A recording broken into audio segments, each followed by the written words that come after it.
في يوم 15 أبريل 2023 مدينة الخرطوم في السودان صحيت على أصوات الرصاص، واللي ما كانش حد عارف إن دي بداية حرب هتغير مصير البلد بالكامل. بعد سقوط البشير سنة 2019 كانوا السودانيين بيحلموا بدولة جديدة ديمقراطية حقيقية بعد 30 سنة من القهر والظلم. المتظاهرين في الشوارع كانوا بيهتفوا حرية، عدالة، سلام، والناس صدقت إن الأمل قرب. لكن زي أي بلد بيخرج من حكم عسكري طويل، السلطة بتبقى لعبة خطيرة جدا. اللي حصل في السودان إن الجيش بقيادة عبد الفتاح البرهان كان هو القوة الرسمية، وفي المقابل كان في قوات تانية اسمها قوات الدعم السريع، واللي كانت بقيادة محمد حمدان دقلو والملقب بحمدتي. الاتنين شاركوا مع بعض في الإطاحة بالبشير، لكن مع الوقت الطموح والشك ما بينهم كبر الفجوة، لدرجة انه في ابريل 2023 كان المفروض انه يحصل اتفاق ان قوات الدعم السريع يتم دمجها في الجيش كخطوة اساسية ان هم يوحدوا الدولة. لكن الخلاف كان مين يتحكم ومين يخضع. البرهان قال لازم الدمج بسرعة، ولكن حمدتي قال لك لا، أنا لازم أضمن لما أنا أدخل القوات بتاعتي إن يبقى فيه توازن ما بين القوى. والخلاف ده تحول لتوتر، والتوتر مع الوقت اشتعل لنار.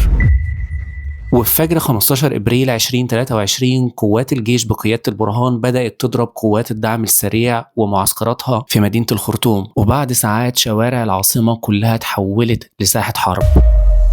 المدنيين اللي كانوا بيشربوا الشاي من أيام على الرصيف بقوا دلوقتي عمالين بيجروا من الرصاص. المستشفيات اتقفلت، الكهرباء اتقطعت، حتى المية قلت. الناس بدأت تهرب من العاصمة لأي مكان تاني، بس للأسف في الحرب مفيش مكان آمن.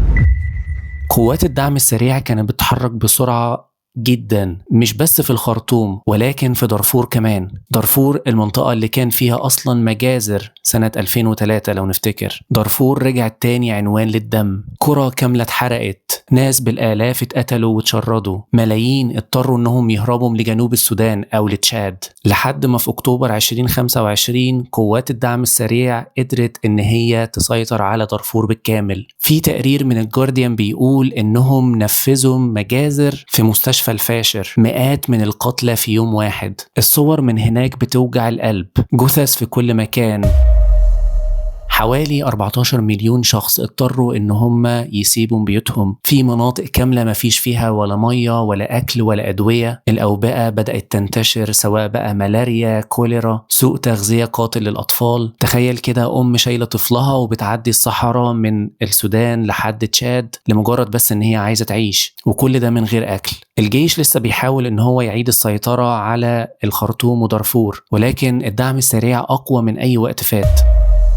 الدعم السريع بقى معاهم سلاح وذهب وتحالفات إقليمية خفية، هدفها إن هي تقدر توصله للحكم بحيث إن هم يقدروا يحموا مصالحهم. البرهان يطلع يقولك أنا مش هسلم البلاد لميليشيات، وحمدتي يطلع يقولك إحنا بنحارب من أجل العدالة. لكن الحقيقة اللي بيحصل ده هو حرب على السلطة، واللي بيموتوا هم الناس العادية.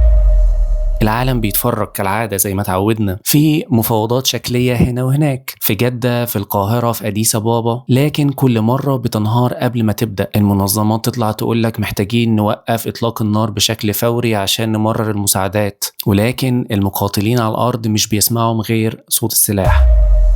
في الوقت اللي انت بتشوف في الفيديو ده في أطفال بيستخبوا في البيوت خايفين من القصف اللي شغال على مدار الساعة. في مستشفيات حرفيا شغالة بالشموع دلوقتي. في قرى في دارفور محدش قادر يدخلها من أهلها. والأخطر المحللين بيقولوا إن لو الحرب استمرت بالشكل ده السودان ممكن يتقسم ل3 أجزاء فعليا.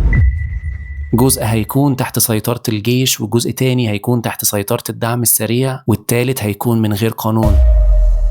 فهل دي النهاية ولا دي بداية جديدة؟ محدش عارف، لأن الحرب في السودان مش مجرد معركة ما بين جيشين، هو صراع على معنى الدولة نفسها، مين يملكها ومين يحميها ومين يحق له يحكمها. وبس كده. لو دي أول مرة تشوفني ما تنساش تعملي لايك وسبسكرايب. سلام.